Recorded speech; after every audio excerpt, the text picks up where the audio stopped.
Kas dzintaru koncertu zālē vainas? Jūs stādaties priekšā, piemēram, našķis ir arī austeres, bet kam on nē, tas nav našķis. Mēs viens otru sākam saukt par pretekļiem. Ja empātija nav, tad empātija kaut kā var apgūt, bet mana lielā lieta, ko es esmu gatava maksāt tur jebkādu cenu, un man jums uzreiz jāsaka tā, uzmanieties, sauksim to par kultūru. Podkāstu Kā es piedāvā Big Bang. Nopirkt trauku mazgājumā stāblēs 3 jau izdzēra, kā negribas, tā negribas mazgāt trauks. Esiet sveicināti pirmdienā, kurā negribas mazgāt trauks, negribas iet uz darbu, gribas to, gribas šo, negribas neko. Mani sauc Kristīna Sākens, šis ir podkāsts Kā es, kas top sadarbībā ar manu lieldraugu superpartneri, finansiāli atbalstītāju Big Bang. Un Big Bang tā ir brīnišķīga izvēle cilvēkiem, kas grib likt savai naudai strādāt viņu vietā.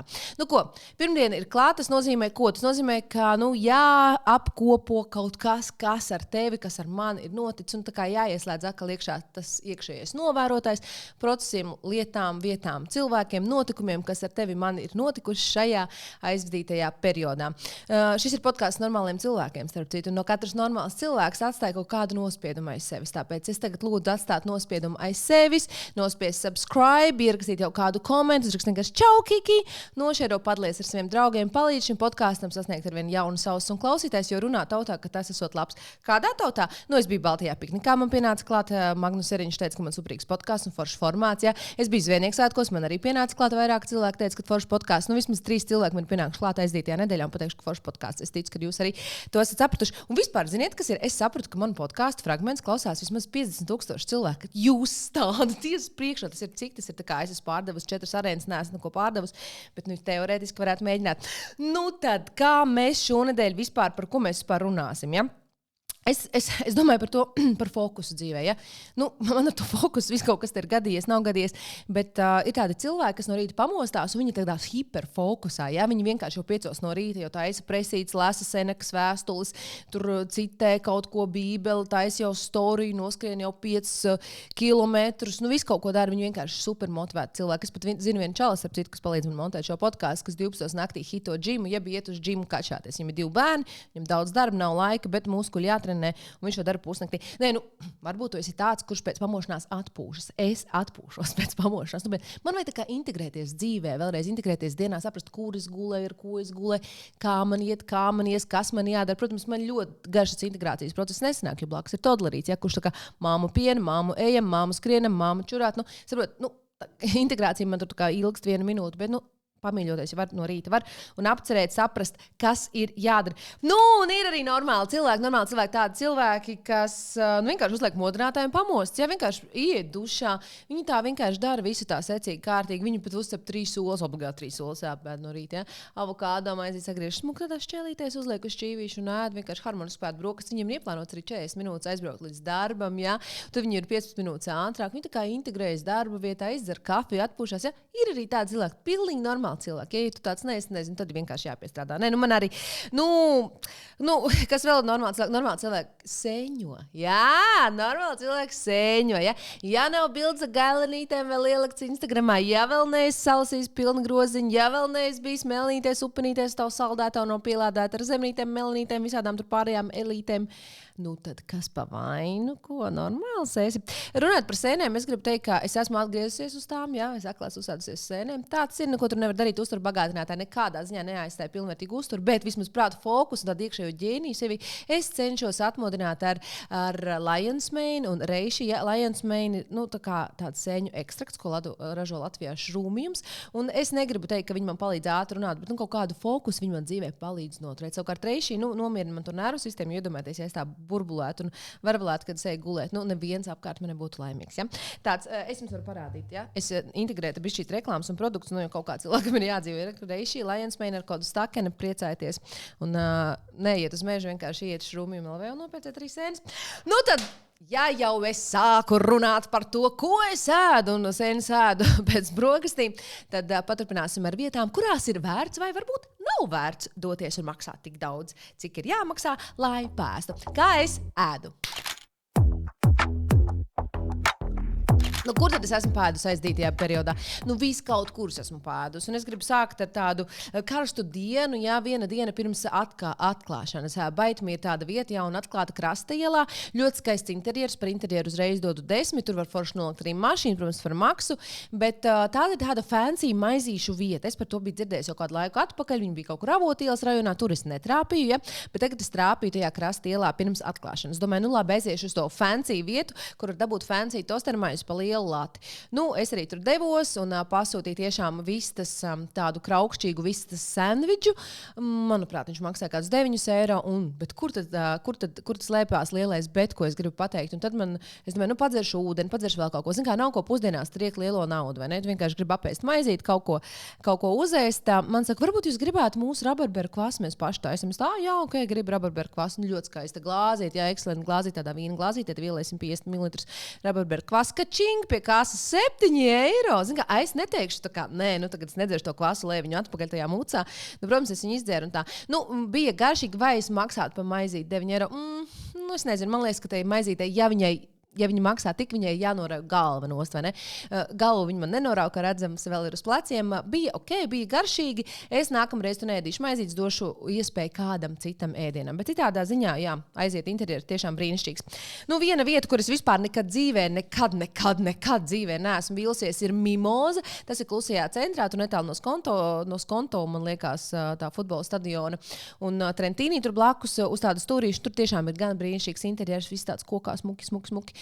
Un vienmēr skaisti ziedi, un pats galvenais tur nenormāli garšīgi. Un katru reizi, kā es tur samaksāju vienā alga, cik es esmu gatava vēl bišķīt piemaksāt, jo tiešām atmosfēra, apkalpošana un ēdiens ir visaugstākajā līmenī. Nu, mana lielā lieta, ko es esmu gatava maksāt tur jebkādu cenu, ir sando sandvičs. Ja? Tā ir maize ar gaļiņu, pa kur tu esi gatavs atdot, es nezinu, galvu. Nevis noraut galvu, bet atdot galvu. Tur tā mērcīti, viss tur tas kopumiņš, tāds asumiņš iesitās. Nu, tur vienkārši tiešām, ja ēs sandviču, tad es saku, tur ēdiet sando sandviču. Otra lieta, ka es nesaku, nē, tā ir šnicelīte. Ja? Šnicelīte tur ir perfekta, tur viss olas ir garšīgs, visas brokastis garšīgs, zaļie salāti. Vienkārši, ko jūs darat ar zaļiem salātiem? Kas viņiem ir izdarīts? Viss ir izcils. 10. Pat karfeļi ar ikriem tur ir vienkārši bomba. Nu, protams, mimoza kaitīgi jūsu veselībai, tāpēc dzeriet bezalkoholisko mimozu. Tāda vispār ir. No 10 uz mimozu noteikti iesaku doties. Vēl viena vieta pilnīgi vienkārši iet kopā ar visu to, ko es iepriekš jums saku. Bauskā, Tornis, Lāča, Ķepa. Jā, es vienkārši visu to varu samašapot kopā arī savā dzīvē un savā kuņģī, cik nu vajag. Un, ziniet, bija tāda laika manā dzīvē pirms 8-9 gadiem, kad es no Rīgas varēju sestdienas, svētdienas rītā vienkārši doties ar draudzeni, vienkārši paēst lāču ķeps. Mēs ne tikai uz lāču ķepām devāmies, mēs ne tikai karbonādītas medījām. Ir tāda karbonādas LV vai kaut kāda karbonādas mednieka. Mēs kaut tādā grupā pat iesaistījāmies, meklējām, kur krutākās, labākās karbonāžu vietas Latvijā, kur gaļas. Ziniet, ir tāda nika, ja? Nu, brauc uz nekurien, tur Vecmilgrāva pusē, brauc uz nekurien, tur tāda nika, tāda būda, pilnīga būda, vienkārši tur perfekta gaļa kādreiz bija, tur bija perfekta gurķi. Es nemaz nerunāšu par mangaļu, šašličku un citām vietām, ja, ko mēs tiešām gaļzinātāji, gaļādāji zinām. Bet Bauskā ir tāds Tornis, ja? Tā ir nevis tā pirmā vieta, kur tu brauc pa to ieliņu iekšā un ēd karbonāts, bet tur bišķi dziļāk, ļoti kulturāli, ļoti skaisti, ļoti garšīgi frikadeļu zupa, tur saļānka garšīgi, visur ir garšīgs apkalpošana līmenī, tur ir humors līmenī, piemēram, ja? Tu, piemēram, čalis grib iet maksāt par to, ka viņš ir tikko paēdis, un viņam saka, var paņemt končus, un tā meitene, tā bārmene, kas aiz tā bāra, saka, nu, ņem konču, neņem visu, man kādam citam arī jādod. Nu, tur viss ir forši, tur vienkārši kolosāla atmosfēra, tā kā Bauskā, ja esiet, ēdiet lāču ķepus, vienkārši nepārēdieties. Iesaku jums ņemt pusīti dalīt uz 2. Ja jūs ņemat veselu lāču ķepu, tad jums jābrauc kaut turista autobus. Nezinu, tētiņam ir tāds divs vienvietīgs būs, un liekas tā viena, ka tā karbonādas pilnā porcija pietiek 20 cilvēkiem. Varbūt arī ne. Es nezinu, kā tad jūs kuņģi ietilpību, to es jums nevaru izmērīt. Noslēgšu šajā reizē kā es ēdu ar angāru, kas ir angāru un kukulu ēngurē. Ja? Nu, jūs jau zināt, ka es tur pārstāvu to kurzemi tajā vasarā, un tāpēc es visu laiku par to kurzemi tur maļos, un es arī kaut ko varu pateikt. Ļoti skaists interjers no 10. It kā tur esot Portofino pavāri, es nezinu, es nevienu nepazīstu sajā, bet tur ļoti garšīgi zaļie salāti. Ja visu laiku man mimozā zaļie salāti bija pirmā vietā, tad nē, angāru un kukuļa zaļie salāti ar avokādo un kaut kā tur pesto lakšu smakšu, tur ciedu riekstu mērķi izkonkurē pilnīgi visus pasaules. Protams, eļļa tur tik daudz, ka pietiek arī manai mašīnai nedaudz, bet ļoti, ļoti, ļoti garšīgi. Es neesmu pagaršojis vēl burgeri. Protams, apkalpošana vēl nav līmenī, bet kādā līmenī var būt apkalpošana, ja anguri šturmē vienkārši tūkstošiem cilvēku katru nedēļas nogulu. Ko jūs padomājat? Man taču kā vietējiem tur ar kaut kā jādzīvo. Jūs nevarat kukulī man taisīt rindu vienkārši līdz, es nezinu, līdz tam anguru kafu un līdz kuram. Vienkārši brauc to anguru kaut kā piesakieties man vai kādam citam. Vienkārši netaisiet, nešturmējiet to kukuli. Es taču arī gribu bulciņu kādu nopirkt. Lūk tā, tā kā aizbrauciet angārs un kukuls. Tur ļoti skaists interjers, viss vēl tikai top un rosās, bet es domāju, ka arī ziemā tur būs brīnišķīga vieta, kur paēst. Vēl, protams, Albatrosā tur ir Meet Me. Man tur patīk, ja? Man tur patīk, viss tur būtu labi, bet kaut kā es gribu iemest vairākas tādus mīnusiņus. Piedodiet, lūdzu, Meet Me. Man ļoti garšo gaļa, super garšo gaļa. Bet kāpēc jūs izņēmāt pīcis? Pirms tam Albatrosā bija restorāns, vienkārši Albatros restorāns, un tur bija bērniem pīcis, ja tur bija friškas un viss. Tagad ir izņemtas pīcis, labi, friškas ir atlikts atpakaļ. Paldies Dievam, ja?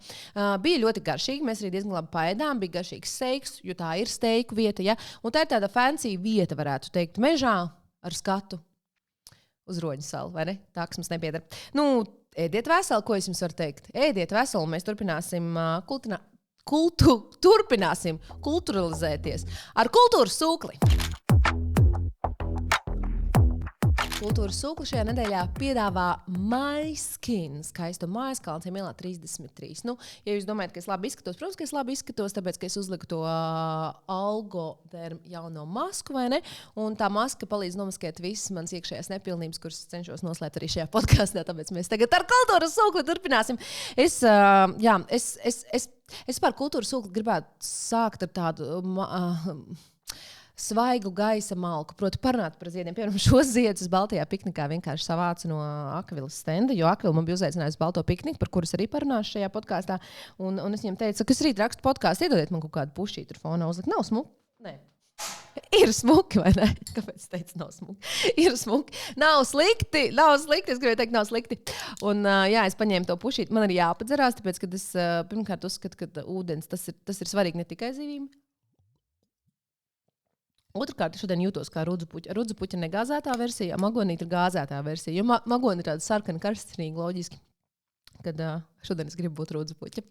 Un, runājot par ziediem un malku, svaiga gaisa, es kaut kā pēdējā laikā pamanu apstādījumus, un tiešām es jūtu, ka drīz sākšu fotografēties pie rozēm dažādās dobēs un visu kaut kur, un es gribu uzteikt tiešām divas brīnišķīgas pilsētas, kuras esmu apmeklējis pēdējā laikā, tas ir Tukums un Cēsis, nenormāli skaisti apstādījumi. Tu vienkārši iebrauc Cēsīs, tur ziedi, skaista nokarani grozi, tad ir skaistas klumbas, viss sastādīts, viss ļoti skaisti uzposts. Tiešām atbrauc rīdzinieki uz tām cēsīm, tādās 2 dienas lampā izlikties par cēsiniekiem, tādiem fancy. Vienkārši bauda tur atrasties, aizbrauc, braukā pa Tukumu, vai ne? Skaisti visi āpļi sastādīti, kā nokalniņš, uzkalniņš, tā tur kaut kāds zīmējums no ziediem uztaisīts. Protams, kas ir Tukums? Kāpēc jūs esat uzrakti? Kur ir vienkārši rožu laukums? Vienkārši rožu laukums, viss ir viens būvlaukums. Mēs ar Leo vienkārši nostājām 30 minūtes pētot. Paldies Dievam, ka ļoti draudzīgs tas būvlaukums, tāpēc, kad traktorists vienkārši smaidīja un samājās ar Leo vairākas reizes, un tā es pavadīju 20 minūtes būvlaukumā. Bet nav slikti, bet rozes ir Tukuma kaut kas tas, vai ne? Brauc pa Tukumu, kur grib tur piestāt, tur ļoti skaisti zied rozes, un tagad viņas tieši tādas saldi smaržo. Un, protams, Tukumā arī notika ziedēšanas svētki, par tiem mēs šodien nerunāsim. Un runājot par apstādījumiem, man gribas teikt, kas Dzintaru koncerta zālē vainas? Kas jums ir vainas? Kā izskatās Dzintaru koncerta zāles apstādījumi? Vienkārši tu maksā 5 eiro par iebraukšanu Jūrmalā. Es nezinu, vēl 1 eiro jāpieliek, lai jūs kaut kā smukāk apstādītu to Jūrmalu. Tiešām, man gribas teikt Jūrmalā, kas ir Dzintaru koncerta zāle, jūsu kultūras sirds. Es vienkārši staigāju pa Dzintaru koncerta zāli un nesaprotu, kāpēc tie dārznieki no Rīgas dārziem parkiem nevar kaut kā atbraukt arī uz šejienu pastāstīt. Paskatieties Ziedoņdārs, tas ir vienkārši top 1. vieta Ziedoņdārs apstādījumos man ir visu laiku, vai ne? 2. vietā es gribētu likt Esplanādes to vienu dobu, kas visu laiku mainās un izskatās vienkārši ārprātīgi skaisti, ja? Protams, arī Vērmans dārs, rozes, lauvas un visi apstādījumi tiešām Rīgas dārziem parkiem bravo, un par operas apstādījumiem vispār pie operas nama nerunāsim. Tiešām brīnišķīgi, ja? Ja vajag pamācīties, vienkārši nezinu, kaut kā pamācīties, ja? Jūrmala man gribās tā kā, kas jums vainas? Jā, Jūrmalā vajadzētu labāk stādīt. Kurš man prasīja man viedokli? Protams, neviens, bet tā jau mums patīk izteikt viedokļus, jo mēs esam tādi komentāri varoņi, vai ne? Tas, kad komentē, tu baigais varonis, bet ka būtu pašai jāstāda, neko nemācētu. Lūk, parunāsim par to kultūru. Ja jau mēs sākām ar Cēsīm, parunāsim par Cēsīm, parunāsim par festivālu Lampa, kas notika jau aizvadītajā nedēļā. 12. reize, ka šis sarunu festivāls pulcēja tiešām milzīgu apmeklētāju skaistu, rekordliels skaits, 27,000 apmeklētājus bijuši. Ziniet, kā viņi skaitīja tādiem zīmodziņiem, ko liek uz rokām. Protams, es dienas laikā redzēju vairākas meitenes, kas bija visi notatuvēti ar zīmodziņiem, bet, protams, tu nevari tur tūkstošiem notatuvēt. Tā kā plus mīnus tas skaits tiešām ir iespaidīgs, liels un brīnišķīgs. 66 sarunu teltis, kurš to var vispār izturēt, bet kas ir forši, man liekas, ka jāsarunājas ir, un Lampa vispār ir tā vieta, kur runā gan politiķis, tur runā skolēns, tur runā zemnieks, runā terapeits, tur runā cilvēks parastais, vienkāršais. Visi runā, visi sarunājas, un tas dialogs kaut kādā veidā notiek, un tiešām ļoti gaiša, jauka atmosfēra. Tas nav festivāls, kurā galvenais ir kokteils, tas ir festivāls, kurā vairāk galvenais ir ūdens, un sarunas, jēgpilnas sarunas par dažādiem tematiem. Es arī piezvanīju un pakonsultējos, uzprasīju, kā viņiem tur gāja, no viņa puses kāds izskatījās, un parasti no Lampas festivāla, ko mēs tur dzirdam, kad ir tas politiķu cepiens vai kaut kāds politiķu diskonts, tas, ko mēs redzam visbiežāk sociālos tīklos, bet man liekas pats jēdzīgākais ir tas, ka tiešām šīs nevalstiskās, valstiskās un visas citas organizācijas, arī sponsoru integrācijas tur diezgan lielā apmērā ir veicina diskusijas, dažādas tēmas, piemēram, par izdegšanu darbā, bija arī nāves kafēnīca, kur ārkārtīgi interesants sarunas bija par nāvi, par gatavošanos nāvei, jo reizēm ar tām diagnozēm tomēr ir kaut kā jādzīvo, katrā mums vienā otrā ģimenē ir kaut kādi tādi tumši brīži. Un par nāvi, par šķiršanos. Protams, laiks lasīt bija telts. Es piedalījos veselās 2 tādās aktivitātēs. Tur viena bija saruna par, vai es varu visu Rīgas viļņu organizēju, ja pašpietiekamās sievietes, kad ir par daudz. Es pateicu, ka es visu nevaru, ja es toču visu nevaru. Un tas ir skaidrs kā diena. Tās, kas visu var un tie, kas visu var, viņi kaut kur nodeg sadag, un tas nevienam nav vajadzīgs un nav veselīgi ne ģimenē taviem bērniem. Vēl runājot par Lampu, man gribas teikt, ka viņi ir tāds tā kā trendseteris, jeb tāds latiņas augšu pacēlājs. Piemēram, tu paiet tur pusdienas, jāsamaksā 2 eiro par šķīvi. Kāpēc? Ja tev bērnībā neiemācīja šķīvēs sevis novākt, tad tur tev vienkārši ir daudzreiz lietojamie šķīvi. Tu paiet pusdienas un to savu šķīvīti aiziet un nodod, ja? Un dabūna 2 eiro atpakaļ. Tāpat kā līdzīgi Ziemassvētku tirdziņā un citviet ir ar glāzēm, tur bija arī ar šķīviem. Kas vēl viņiem ir, viņi māk šķirot atkritumus un nodod vienkārši super sašķirotus atkritumus. Jāsaka, ka tāda izglītotākā sabiedrības daļa, manuprāt, dodas uz Lampas festivālu. Ja? Tas varbūt nav Zvejnieku svētku rauds. Bet runājot par Zvejnieku svētku raudu, es tomēr pašķēdīšu kultūras sūkli arī ar to pēc maza īsa mirklīša. Ko man vēl gribējās pateikt? Iedomājieties, ir saskaitīts, ka bija 1445 runātāji Lampā. Es, starp citu, gribēju pieminēt vēl Ingas Spriņģes. Tā kā bija pieteikts, ka tas tā kā stand-ups būšot, bet viņai arī bija tāda, kāpēc viņa nedzird viņas grāmatas jaunās nosaukums, bet viņai bija tāda diskusija. Nevis diskusija, bet tāds stand-ups pastāsts par to, kā viņa internetu troļļiem sazinās un par to, kāpēc ir dažādi burbuļi, informācijas burbuļi, kuros mēs viens otru nesaprotam. Viņš bija papētījis arī Tomu Harjo gadījumu par Jehovas lieciniekiem, kā viņš no tiem ir aizgājis prom. Tāpat arī, manuprāt, viņa stāstīja, Dainis sauca to viņas protagoniski, jeb to pretinieku sociālos tīklos, kas visu laiku bija komentējis viņas dažādus ierakstus, un tad beigās viņa ar viņu bija sazinājusies. Un tā ļoti interesanti pieeja, īstenībā ļoti tiešām interesanti paskatīties, paklausīties, kā cilvēki veido diskusijas, kā cilvēki pēta dažādus jautājumus, gan profesionāļi, gan vienkārši sabiedrības pārstāvi. Man gribētos iemest tagad akmeni ārprātas šausmas, bet es to izdarīšu. Bija saruna par diskusiju liela par vientulību. Man liekas, ka tas bija TVNets, kas organizēja to tēmu, un tēmatu arī vadīja TVNet žurnālisti. Es tagad nevaru atcerēties, lūdzu, piedodiet TVNet, ja tā nav. Bet saruna bija par vientulību un piedalījās tiešām ļoti cienījami cilvēki. Man ļoti arī patīk paklausīties Indulu Paiču. Viņš ne tikai man ir mierinājis grūtos brīžos. Tur bija psihoterapeits Māris Taube, piedalījās arī DJ meitene un nozares profesionāla Linda Samsonova, aktieris Kārlis Arnolds Avots. Viņi runāja par vientulību. Un, manuprāt, šī diskusija kaut kādā brīdī salūza, ziniet, kur tajā, ka žurnālistam vispār nav empātijas. Piemēram, Linda Samsonova vienā brīdī saka, ka viņas tēvs nepārdzīvoja šo vientulību un pēc viņas mātes nāves ilgi nenodzīvoja. Un arī devās mūžībā. Žurnālists vienkārši pagriež pret nākamo runātāju un sāka, protams, prasīt par desmaizīti. Lielisks piemērs manu vecāku attiecības, kad nomira mamma, tad tētis nespēja dzīvot viens. Un viņa mūžs turpinājās ļoti, ļoti īsu periodu pēc tam, jo vienkārši tur nemāka dzīvot bez tā otra cilvēka. Un iespējams, viņš neizdarīja to mājas darbu, par ko ir vērts padomāt, ka tas tas varbūt nav pats briesmīgākais šajā dzīvē, ka mēs paliekam vieni, ka no tā arī, ka tev joprojām ir citi cilvēki, citi mīļi cilvēki, kas kaut kādā veidā var darīt arī dzīvi skaistu bez tās tavas otras puses. Bet man ir šāds piemērs, kad tas neizdevās. Kārli, es uzreiz pie tevis pārēju. Viestura Kairiša filma Uļa. Vienkārši, ja empātija nav, tad empātija kaut kā var apgūt, vai arī vienkārši, kas ir ar to žurnālisti? Kaut kā man brīšķīt prasās, ka mēs dzirdam, ko mums saka, atbildam, reflektējam par to, jo cilvēks tur atklājies tādā mērā, ka izstāsta, ka ir zaudējis abus divus vecākus. Varbūt vienkārši neturpina diskusiju pēc tās lapiņas. Tā bija vieta, kur, ja es vadītu, ja es vadoju šo diskusiju, es vienkārši es nevarētu izdarīt. Es nevarētu izdarīt, ignorēt otru cilvēku. Tik klaju atklātību ar nākamo jautājumu.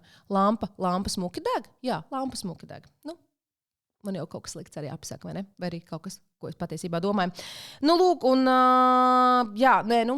es domāju, ka mēs šo kultūras sūkli varētu noslēgt pozitīvas nots. Lampa ir festivāls, kurš gaidīšu arī nākamajā gadā, noteikti to došos. Šī bija tikai mana otrā reize tur, un man ļoti, ļoti patika. Bravo Lampas komandai par lielo ieguldījumu veikumu, un es domāju, ka par šo festivālu varētu prasīt arī naudu, par to, ka cilvēki nāk, tāpēc, ka tiešām tas ir brīnišķīgi norganizēts, par visu ir padomāts, gan par toaletēm, gan par parkingiem, par pilnīgi visu, un arī ļoti jēgpilnu norisi visai ģimenei, arī maziem bērniem. Tur ir ko darīt. Vēl viens kultūras sūklis, kam man gribas pieskarties, pilnīgi iedomājieties pretēji no Lampas, mēs dodamies uz kino teātru, un kad ir vasara, tāpat var aiziet uz kino, ja ir kāda jēdzīga filma. Un Olivija Vailda ir aktrise, kuru jūs noteikti zināt, un arī režisori, kas pagājušajā gadā uzņēma filmu Ielūgums. Penelope Cruz arī tur tēlo šajā filmā, un es kaut kad redzēju filmas traileru, un domāju, man šī filma jāredz, un nevis tāpēc, ka tur bija kaut kāda nenormāla dinamika, kaut kāda specifekta vai vēl kaut kas. Man likās, tur kaut kāds tāds dziļumiņš, kas man tā kā prasās. Vispār man arī Penelope Cruz ļoti patīk, un aktieru sastāvs arī bija brīnišķīgs, un es tiešām devos šo filmu. Man jums uzreiz jāsaka tā, uzmanieties. Šī filma noteikti piedos klāt kādu procentu Latvijas šķiršanās statistikai, jo tev gribēsies iet mājās un izskaidroties, kāpēc mēs par visu nerunājam atklāti. Jā, filma ir par atklātību, par pārattiecībām, par to, kāpēc mēs daudz ko paslaukām zem paklāja, jo vienkārši tā ir ierasts, tā ir pierasts un neatklājam paši sev, kas tad ir tās lietas, ko mēs gribam un vēlamies savā dzīvē atklāt no jauna. Varbūt šajā filmā tas tiek grupu veidu seksu vai vēl kaut kāds seksualitāte tiek šie jautājumi risināti, bet īstenībā filma ir par tavu dzīvi, par tavu godīgu būšanu, gan partnerattiecībās, gan draudzībā, gan vienam pret otru. Un varbūt tai trauksmei nav jāizšauj visas pasaules baterijas, jo tu ar to trauksmi slāpē savu neapmierinātību un turpini pirkt paklājus, varbūt rozes un vēl kaut ko savā dzīvē. Vienkārši aiziet uz to filmu. Ļoti laba filma tiešām. Es biju Forum Cinemā, protams, Forum Cinemā. Kas ir jādara? Trifeļu popkorns. Protams, trifeļu popkorns. Tā ir dzīve. Par šo es pateicu, par to es pateicu. Un vēl. Iedomājieties, kultūras sūklis vienkārši viņš ir tik kulturāls. Tagad mēs braucam pie kapibarām. Tā ir vienīgā vieta Latvijā, kur var pabarot kapibaras. Nosaukums vietai saucas Angel Valley Farm Baldonē. Ja? Tieši tāda mana dzīve ir tādā kokteilī. Un es domāju, ka arī katra normāla cilvēka dzīve ir kokteilī. Vienu dienu tu esi lampām, vienu dienu tu baro kapibaras, trešā dienā tu jau raudīji Forum Cinemās krēslā. Jā. Zoo Baldonē. Tur viss kaut kas, tur ir brīnišķīgi zvēri, bet aizbrauc uz to zoo, tur, protams, ir jāpiesakās. Lūdzu, pieskieties. Nedara tā, kā mums sanāca, bet mums paveicās. Tu ieej iekšā, ja, un tev iesēdina tādā lielā telpā, tādā konferenču zālē, un tev biļetē ir iekļauti. Iedomājieties, visi saldumi jau uz pasaules. Tev uzreiz iedod, tu vari dzert kafiju, tu vari izdzert kaut kādu dzirkstuļojošu dzērienu, tā kā kolu vai vēl kaut ko, vai kādas suliņas. Tur bija mafini, tur bija konžas, tur bija cepumi. Un tād, kamēr tu tur visu mielojies, jauki pasēdi, tevi sadala pa dažādām grupām. Mums trāpījās brīnišķīgs vadītājs, viņš pats ir īpašnieks šai vietai, un es neatceros viņa vārdu, diemžēl. Un viņš mūs izvadāja un ļāva iet iekšā. Tur bija piemēram, man grūti Patagonijas maris, ja, tāda zvēriņa Patagonijas maris, tur bija lamas, tur bija zirdziņi, tur bija gulbji, melnie gulbji, tur bija vistas, tur, protams, bija tās pašas kapibaras, tur bija āras papagaļi, tiešām daudz dažādu superīgu zvēru, kuriem tu var nokļūt tūmā, viņus pabarot, un ar maziem bērniem brīnišķīgi, arī lieliem bērniem ļoti labi, tur ir tāds šūpuļu tīklu parks, tur aiziet pagulēt, man liekas, tur notiek dažādas aktivitātes, pat piepūšamās atrakcijas, tur bija tā kā, tur viss bija kārtībā, tas atrodas Baldonē, tiešām no sirds iesaku, nebūs vēl iztērēt 20 eiro. Lieciet aiz auss, ka tas 20 eiro arī bērnam. Ja? Tas nav ka tikai pieaugušiem. Viņiem vēl nenormāli forši bija dažādi zvēru vārdi. Es atceros, piemēram, kapibara tētis saucās Kens, ja? Bija Kens, tur bija Barbie, Klaids, Bonija, Selga, Safīra. Daudz dažādu brīnišķīgi zvēriņu. Un Jā, un tad vēl viena lieta, par ko man gribas parunāties šeit, kultūras sūklī. Protams, ir zvejnieku svētki. Tā ir brīnišķīga tradīcija Latvijā, kas, starp citu, ir sākusies jau 1935. gadā. Un nevienam nav skaidrs, vai tā sākās Mazirbē vai Pāvilosā. Abi šie ciemati vēl joprojām strīdās, kurš tad bija pirmais, bet skaidrs, ka tie aizsākās Kurzemē. Un parasti notiek jūlija 2. sestdienā, un šī tradīcija turpinās. Un šajā gadā zvejnieku svētki bija šausmīgi laikapstākļu pavadībā, bet paldies Dievam, vakars bija tiešām brīnišķīgs. Braucot cauri šiem mazajiem ciemiem, piemēram, Kurzemes pusē, tev liekas, ka notiek tāda sacensība. Kurai pilsētiņai ir vairāk naudas line-upam, ja? Jo, protams, ar šiem cilvēkiem, ja ar šo kultūras programmu un koncertiem, kas tiek rīkot zvejnieku svētkos, tiek piesaistīti šie rīznieki, vispārējās Latvijas iedzīvotāji. Piemēram, tu brauc Labmežķiemā, bija visvairāk naudas šajā gadā. Ja, tur bija atvara, tur bija citi zēni, ja, tur bija vēl kaut kas, man liekas, forši. Tad tu brauc tālāk. Angurē kaut kas jocīgs bija pagājuši gadu, piemēram, bija Fiņķis un Aija Andrejev. Tad kas šogad notika, kad bija Kivišs un Simtā Debija? What? Kā jūs tā izdomājāt? Nē, vismaz izcēlāties. Protams, roja iet klasisko ceļu. Tur bija Singapūras satīns un tur bija labvēlīgais tips. Man liekas, super meči iet kopā. Katrs ciemats izceļas kaut ko savu, protams, ļoti kolorīta publika, un man ļoti patīk, ka ir gan tas svētku gājiens, kas notiek par spīti jebkādai vētrai, sniegam, jebkam, kas notiek ar tevi jūlija 2. nedēļā Latvijā. Vai tas būtu tas, vai tas būtu šis. Protams, Neptūna cildināšana, viss pārējais, bet es gribu pieskarties Simtās Debijas koncertam. Ļaujiet man pieskarties Simtās Debijas koncertam. Pirms daudziem tūkstošiem gadu, ja pirms 10 vairāk gadiem, es vadīju Latvijā pirmo podcastu, kas saucās Portrets, un tad man bija tāds raidījums veltīts 90. gadu zvaigznēm. Ko es zinu par 90. gadu zvaigznēm? Man tā bija 5, 7 gadi, neko es nezinu. 3 dziesmas no katras grupas, Simtā Debija, tur vēl kaut kas. Labi, tagad satieku Agris Mēvicu, viņš, protams, uzposies 90. gadu stilā, to ir kāpis skatos, bet es taču nezināju, kādu šovu viņš ir sagatavojis.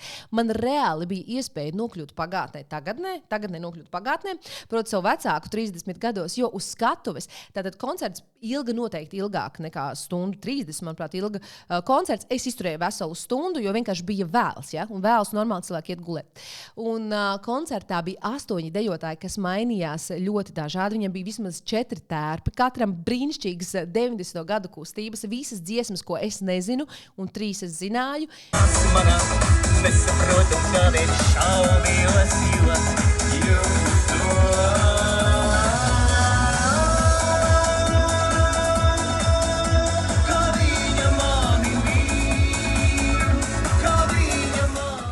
Viss bija visaugstākajā līmenī. Tiešām ar smaidu, ar foršu tādu atdevi, brīnišķīga iespēja nokļūt pagātnē. Ja redzat Simtās Debijas plakātu, zinat, 100 punkti būs tāpat, kā bija. Viņš necenšas iet līdzi laikam, vienkārši priekš kam. Un tas ir arī pareizi, jo tā ir viņa tā brīnišķīgā odziņa. Andri Kiviču negaidīju, ja? Andri Kiviču negaidīju, jo man bija jāiet gulēt. Un kultūras sūkli mēs šajā reizē noslēgsim ar balto pikniku. Es pirmo reizi biju baltajā piknikā. Baltajā piknikā nekad nebija bijusi. Arī 12. reizi, ap citu, norisinās baltais pikniks. Kas tur notiek? Tātad visi apģērbis baltā, kaut kādā vietā noslēpumainā līdz pat tai pēcpusdienai. Tu pat nezini, uz kurien tev ir jāiet. Protams, tev ir jāsamaksā naudu par dalību, vai arī tev uzaicina Akvila, pēc tam iedod arī puķis līdz mājām, bišķīt ūdeni, un uzaicina Akvila un saklāj skaistu galdu. Un, protams, dažādi zīmoli tur veido savus baltos galdus. Tur katrs ir sacenties, kurš smukāk izdekorējis galdiņu, kādas tur dekorācijas, kādi tur ēdieni, kuram tur vairāk austers, kuram tur vairāk šampaniešu. Protams, notiek arī sponsoru integrācija apkārt. Ja? Un tad dažādi dekoratori sacenšas savā starpā, kurš skaistāk izdekorēs stendu. Ja? Akvile, bravo, cik skaists stends, vēl bija pāris labi skaisti stendi. Protams, tur var pamērīt brillītes, tur var iedzert šampanieti. Visi sponsori tur ir saintegrējušies. Ziniet, ko dara pasākuma vadītājs šajā laikā? Viņiem vienkārši jāpasaka, kādi sponsori ir atnākuši. Ja tu pats neredzi tur, piemēram, LG, tad viņš vienkārši tev pasaka LG, un tad dažādas aktivitātes, un ar zobeniem var taisīt vaļā pūdeles un visu kaut ko. Tiešām bija ļoti forši. Dināra Rudāna dziedāja, bija ļoti laba atmosfēra, nenormāls silts vasaras vakars. Ko vēl vairāk var vēlēties? Sauksim to par kultūru. Lai mums būtu tāds galīgi dzirkstējošs šī podkāsta noslēgums, pirmkārt, es tagad iedzeršu magonīti, jeb Akvilas ūdentiņu. Ar gāzi fonā jūs dzirdat manu kaķi, kur cenšas savākt mani draudzini, lai netraucētu šim podkāsta ierakstam, jo šis podkāsts ieraksts tik traucēts. Visādi apstākļi. Kas man ir pēdējā laikā? Kaut kādas magnētiskās vētras gadījumā nav. Es zinu, ka bija Merkurs retrogrādā visu nedēļu, varbūt uz tur var novelt. Un tad no podkāsta mēs noslēgsim ar jaunu rubriku, kas saucas Kā es jaunvārdu birstala. Ziniet, kā tu kaut ko dari, un pēkšņi tev vienkārši kaut kāds vārds ielido galvā. Piemēram, mēs spēlējam tenisu ar draugiem katru piekdienu, un mēs esam tādi skrējēji komedianti. Ja? Tāpēc, ka mēs smejamies, mēs parunājam par to, kā mums iet, par to, kas notiek. Mēs cīnāmies katrs ar savu to iekšējo ego, mēs mēģinām satrenēt savas serves, jeb servelādes, ja mēs esam iesaukuši par servelādēm un tā tālāk. Un tad mēs viens otru sākam saukt par pretekļiem. Ja? Preteklis kas? Tas ir pretējās komandas pārstāvs. Tu būsi mans preteklis šodien. Ja? Man liekas, tāds foršs vārdiņš. Tātad, sākam jaunu vārdu virseli ar vārdu preteklis, jeb pretinieks. Man tāds ierosinājums. Es nezinu, varbūt tas ir tas sēņu efekts, ko es daru, ka es šādus vārdus sāku izmantot, bet tādu tas ir noticis. Atlasītājs. Ziniet, kas ir atlasītājs? Tas ir cilvēks, kurš izlasa ziņu un atbild pēc 3 dienām. Ja? Viņš vienkārši atlasa kaut kad vēlāk, vai tu pats vienkārši atlasies, un viņam vairs nekad nav tev jāatraksta atpakaļ. Ja? Atlasītājs. Izvēle trakme mani piemeklē ļoti bieži, sevišķi vakaros, kad es pēkšņi, nokļūstu kādā filmu skatīšanās platformā, kā Netflix un citās, un ilgāk laiku veltu tam, lai izvēlētos filmu, nekā skatos. Tātad izvēle trakme. Brīvdiena trakme. Ziniet, kas ir? Tas ir tas, kad svētdienas vakarā tev jau ir nervi beigti, ka tā pirmdiena atkal nāk virsū ar saviem darbiem, nedarbiem, un visu pārējo vispār nav vairs nekam jēgas. Tā ir brīvdiena trakme, ja? manā valodā. Kafija drosme. Tā faktiski ir drosme stāties pretī dienas izaicinājumiem, kad es izdzēru kafiju. Piemēram, man nav jēga runāt pirms kafijas, tā kā 0. Vienkārši neiesaku. Selfie trauksme. Tas, piemēram, tā kā Baltijā piknikā, tu aizies uz balto pikniku. Taisi 1000, selfijas, un nekas nesanāk, un tu pilnīgi nervu beigti. Vienkārši nepēc kā tu neizskaties. Tā ir selfija trakme.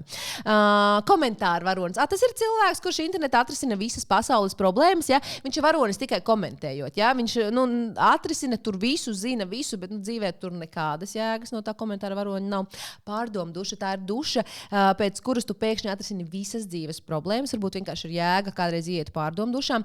Pārmiegs. Ja? Man ļoti patīk pārmiegs. Tas ir stāvoklis, kad tu noguli tik ilgi, ka pamosties vēl nogurušāks. Arī tas ir iespējams. Sapulcīts. Tas ir, ka pēc Zoom sapulcēm jūties pilnīgi emocionāli izlietots. Tā var būt. Es ticu, ka tev arī tā ir noticis īpaši Covid laikā. Atvaļinājuma vainas. Tas ir tad, kad tu atvaļinājumā sirdsapziņa tev neļauj atpūsties ne par kādu naudu, jo vajadzētu atbildēt uz e-pastiem, vajadzētu kaut ko parisināt, vajadzētu saprast, kas tur notiek, kas nenotiek. Es zinu, ka mums visiem ik pa laikam piemeklē rēķina trieka. Rēķina trieka, tās ir emocijas, atverot vienkārši komunālo pakalpojumu rēķinu. Paldies, jā, rēķina trieka bija tev šodien? Jā, man bija, paldies. Telefona akrobāts. Tas īstenībā ir cilvēks, kurš vienlaikus skatās telefonu, izliekas klausāmies un tā tālāk. Es faktiski arī esmu telefona akrobāts, es mierīgi varēju scrollēt un taisīt kaut kādas Instagram rīliņas. Starp citu, paldies 20,000 sekotāji, kas man ir piesakojuši šajā laikā 16 gadus. Man tikai prasīja. Es neko nesaprotu, kas notiek Instagramā, bet jūs tur esat. Mikroslinkums, ka tev pietrūks tikai 2% motivācijas izdarīt kaut kādu pavisam vienkāršu lietu. Piemēram, es tā kā varētu saņemties, uztaisīt tagad 10 presītes, bet man ir mikroslinkums, jā, 2% man trūks. Saruna beidzas. Saruna beidzas. Ziniet, tie ir tie cilvēki, kas visu laiku atvedās. Tad 15 minūtes iet atvedas. Ja? Viņš vienkārši nevar beigt. Viņš nevar beigt šo sarunu. Un pircēja optimists, tas ir cilvēks, kurš grozā vienkārši staigā pa veikalu, saliek dažādas veselīgas produktus un vienkārši paņem pie kases šokolādi. Ziniet, būsim optimisti. Un apēd arī to šokolādu, un nekas ar tevi nenotiks. Es jau zinu, ka Kristiāna Lasmana vienkārši pukosies, jo, piemēram, našķis ir arī austeres, bet nē, tas nav našķis. Tas vienkārši ir dzīves prieks. Slēpjas austeres, čipšos un Rafaelo. Atā!